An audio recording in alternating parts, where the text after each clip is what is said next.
Caríssimos irmãos e irmãs, meus amigos em Cristo, muito bom dia. Estamos aqui mais uma vez pela graça de Deus. Estamos nesses dias de isolamento, preocupação com a pandemia. Estamos mais a sós e é um momento mais que propício para que a gente reflita um pouco mais, faça mais orações, que isso vai ser muito necessário para que a gente supere e vamos superar essa crise. O Evangelho de hoje me fez lembrar do meu pai. E eu pensei muito bem como é importante o exemplo e os ensinamentos de um pai para seu filho. Meu pai se foi há quase 25 anos e as saudades que eu tenho dele são imensas. Ele me deu inúmeros exemplos em atitudes e ensinamentos que eu sigo e é praticamente automático. Um filho observa o que o pai faz e age mais ou menos baseado naquilo que ele vê. Por isso que é importante o exemplo de um pai, o amor de um pai e o seu filho. Também quero dizer da alegria, do orgulho, da felicidade de ver em meus filhos muito daquilo que eu passei para eles em exemplos e atitudes e que vieram do meu pai. Essa sucessão é muito bonita e faz parte da nossa descendência, para que a vida seja sempre de acordo com aquilo que nós aprendemos e que tenha sido sempre o de melhor. O Evangelho de hoje, como eu disse, me fez lembrar disso aí. Lógico que ele vai tratar do assunto de uma maneira muito mais importante. Apenas me fez lembrar do meu pai e de meus filhos. Hoje é dia 17 de março de 2021 e estamos aqui para celebrar mais uma grande personalidade, uma pessoa de muita importância para a difusão da fé cristã no mundo. A Irlanda é um país que conta hoje, atualmente, com aproximadamente 85% de sua população na fé católica. Esse trabalho teve a origem em um homem, que é aquele que é homenageado hoje. Trata-se de São Patrício. Essa igreja que você vê ao fundo fica em Dublin, na Irlanda. É a Catedral de São Patrício. Mas são inúmeras as igrejas que existem ao redor do mundo para homenageá-lo. Patrício nasceu numa vila que pertencia a seu pai e essa vila ficava entre a Inglaterra e a Escócia. O seu pai era muito cristão, seu avô era um padre do tempo em que os padres podiam se casar. Mas Patrício apenas passou a se interessar pelo cristianismo quando ele completou a adolescência. Porém, logo depois ele foi raptado por piratas irlandeses e levado para a Irlanda, onde foi escravizado, torturado, humilhado, enfim, trabalhos forçados o tempo todo. Tentou fugir várias vezes, mas somente na terceira ele conseguiu obter sucesso. Ele foi para a Grã-Bretanha, fez algum trabalho lá e depois para a França. Lá ele viveu em mosteiros e se interessou pela vida monástica, aprendendo também como evangelizar, que ele tomou para si como a principal missão de sua vida. Mas o seu sonho mesmo era voltar para a Irlanda, um lugar em que ele tinha tanto sofrido, e fazer lá um trabalho de evangelização. E as orações que ele fez com tanta intensidade foram atendidas em 432, quando o bispo da Irlanda faleceu e ele foi sagrado bispo para substituir aquele no trabalho de evangelizar o povo da Irlanda. E para lá ele foi. Ele simplesmente mudou o destino da Irlanda. Ele é reconhecido não só na Irlanda, mas no mundo todo por seu trabalho excepcional nesse sentido. E o lema dele era simplesmente respeitar e ser respeitado. E ele assim conseguiu ser respeitado e fez com que até a agressão aos cristãos, a perseguição, fosse diminuindo. Até o próprio rei da Irlanda se converteu ao cristianismo e pediu que os membros de sua corte também o fizessem, o que aconteceu. A fé cristã ficou então tão enraizada na Irlanda que são inúmeros os mosteiros que lá existem, de onde saíram muitos evangelizadores. Todos eles, ao lado de Patrício, são muito venerados naquele país. Vale dizer ainda que o mito de Patrício na Irlanda é mais venerado é mais cultuado até do que muitas pessoas proeminentes da política, da economia e até da cultura. Ele faleceu em 461 e escreveu um livro chamado A Confissão. E o dia de hoje, 17 de março, é talvez o feriado mais importante e celebrado na Irlanda. É dele esta oração que ele utilizava em suas missões para lhe dar força e para abrir caminhos. Eu vou ler para você. Oração para a sua proteção em sua missão. Cristo comigo, Cristo em minha frente, Cristo atrás de mim, Cristo em mim, Cristo abaixo de mim, Cristo sobre mim, Cristo à minha direita, Cristo à minha esquerda, Cristo quando me deito, Cristo quando me sento, Cristo quando me levanto. Cristo no coração de cada um que pensa em mim, Cristo na boca de cada um que fala de mim, Cristo em cada olho que me vê, Cristo em cada ouvido que me ouve. Amém. Uma maravilhosa oração que cabe em qualquer situação, inclusive em nossas vidas e nos dias de hoje. São Patrício, rogai por nós, junto ao Pai. Vamos agora ao Evangelho de hoje, que está em João, capítulo 5, versículos de 17 a 30. O Senhor esteja convosco, Ele está no meio de nós. Proclamação do Evangelho de Jesus Cristo, segundo João. Glória a vós, Senhor. Pelo sinal da Santa Cruz, livrai-nos Deus, nosso Senhor, dos nossos inimigos.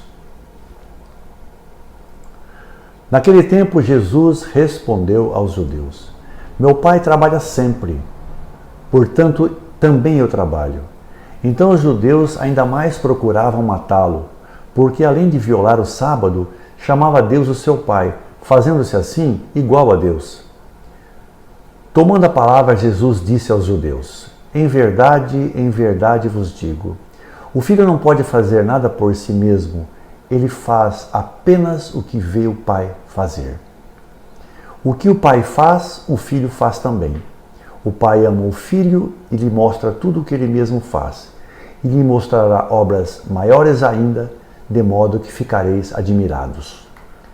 Assim como o Pai ressuscita os mortos e lhes dá a vida, o Filho também dá a vida a quem ele quer. De fato, o Pai não julga ninguém, mas ele deu ao Filho o poder de julgar, para que todos honrem o Filho, assim como honram o Pai. Quem não honra o Filho, também não honra o Pai que o enviou. Em verdade vos digo, quem ouve a minha palavra e crê naquele que me enviou, possui a vida eterna. Não será condenado, pois já passou da morte para a vida.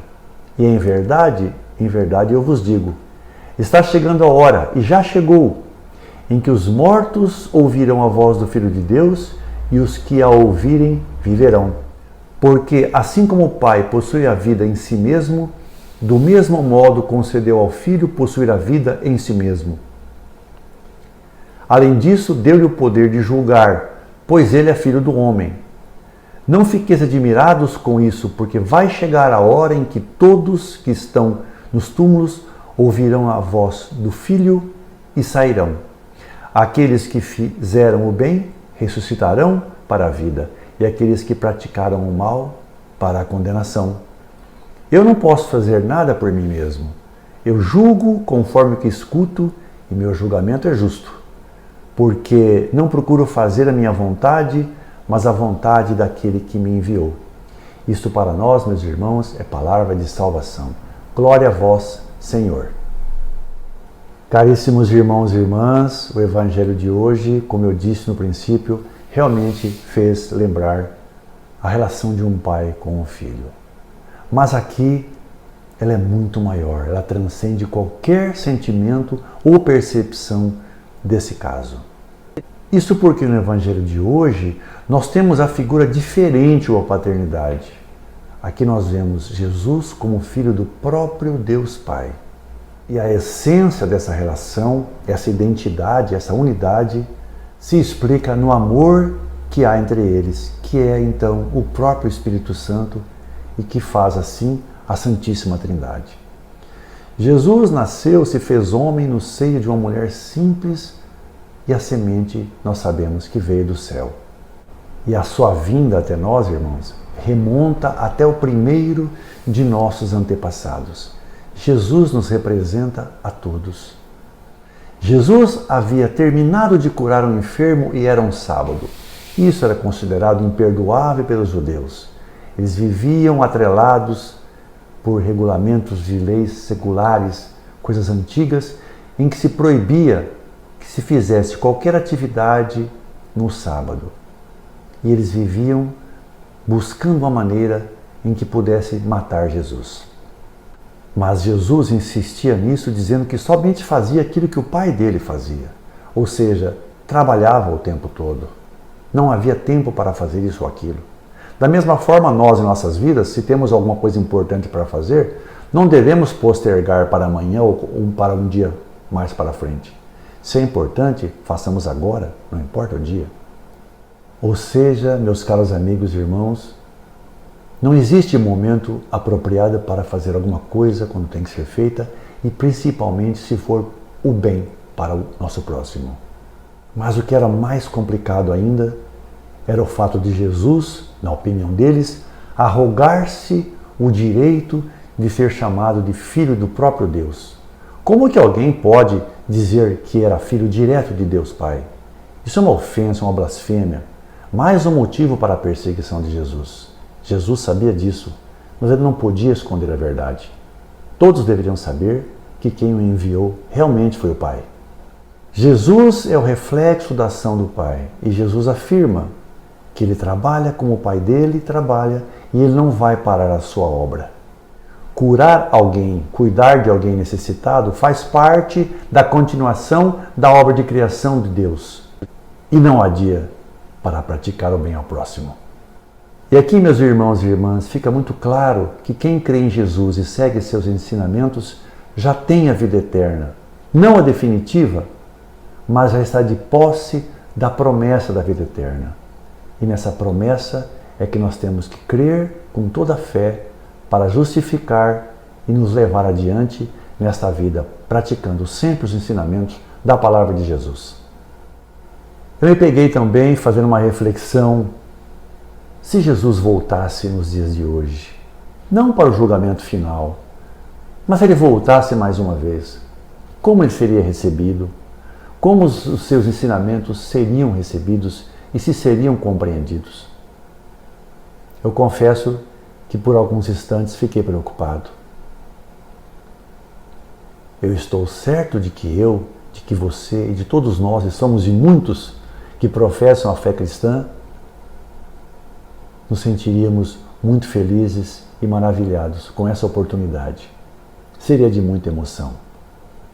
Apenas me preocupa o fato de que o mundo em que vivemos, com tantas pessoas em busca de poder, de ganância, do dinheiro, se esquecendo do sofrimento do próximo, em guerras, violência, como eles perceberiam e o que fariam contra alguém que viesse novamente revolucionar tantas coisas que ainda estão erradas em nossa vida em sociedade. Pense você também nisso e tenhamos fé e estejamos sempre preparados para que a volta dele seja bem-vinda e nos pegue sempre no momento em que estejamos cada vez mais sintonizados com aquilo que ele nos ensinou. Desejo que você fique bem, em paz, tenha uma ótima semana. Espero revê-los novamente na próxima semana, se Deus assim permitir. Louvado seja nosso Senhor Jesus Cristo, para sempre seja louvado. Até mais ver e um grande abraço a você.